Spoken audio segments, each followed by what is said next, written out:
I'm going to speak about the international divide in Europe.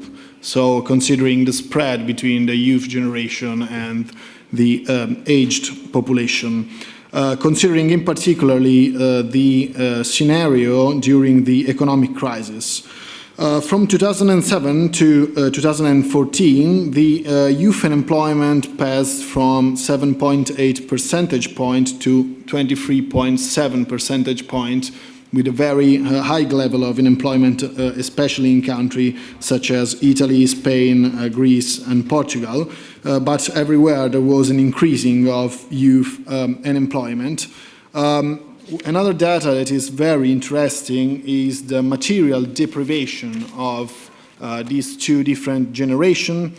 That means people aged over 65 were materially deprived by 60% of their income, and young people were deprived of the 20% of their income, so much more respect to the oldest part of the population. So which are the key drivers of international divide? I have considered especially three different key drivers. The first one is the macroeconomic management. There was a problem, especially with the rising of unemployment. So during this period, there was a modulation of policies in favor more of pensioners rather than young people. There are, of course, some exceptions. Italy, with Mario Monti's government, was one of these with the pension reforms. But generally, in the EU, there was a policy orientation more in favor of healthcare and social care, so that means more in favor of over 65 age population. The other variable is the composition of government spending. Considering the EU data from 2008 to 2013, using Eurostat as a data provider, we can find that the government spending for the old age increased by 2.1%. The family and children, for example, decrease of 0.2 and education of 0.4. As well, unemployment benefits increase of 0.6.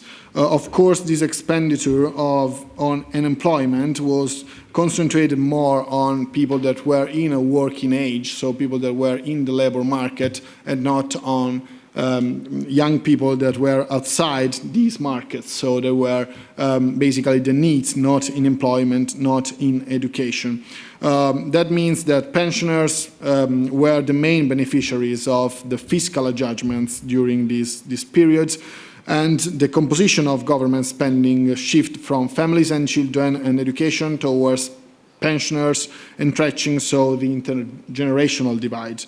And third key driver is pension reforms.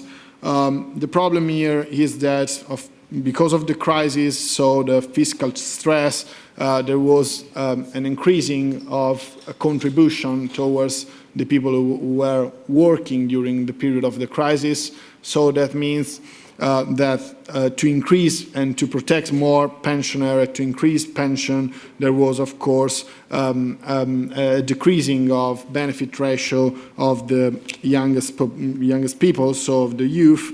What is interesting here is to see how the benefit ratio changed over this period, and the ratio changed in favor of actual and current pensioners instead of young people. So basically, in most of the EU, the younger workers are paying the pensions of the people that are over 65 or that are yet retired.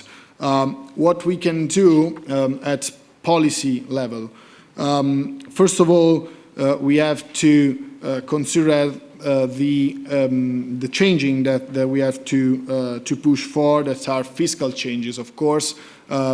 Reduce taxation, especially on labor contract of youth people or unemployed youth people, is probably the best way to trying to reduce unemployment and as well to reduce the intergenerational divide. The second one is that we have to move from a policy oriented to aging society towards a more free scheme contribution. That means to move progressively towards private pension managed privately funds.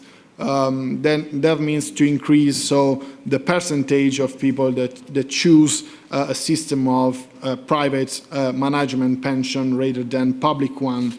The second is to, of course, be attractive of investments, so to have a fiscal policy that use investments in favor of labor force.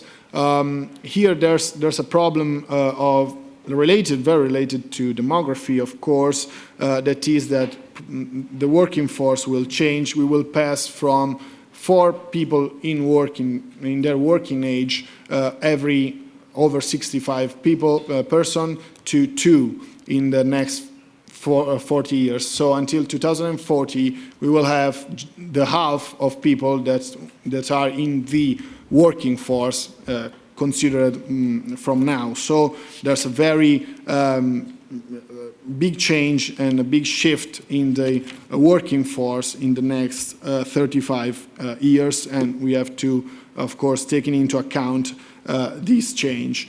Of course, another element that we can consider is to move from a very state-funded welfare model to a competition and choice model. That means to have, for example, in the case of healthcare and in the case of social security, a better involvement of free market and private actors to reduce the pressure on public expenditure and taxation that today is paid most by the youth generation.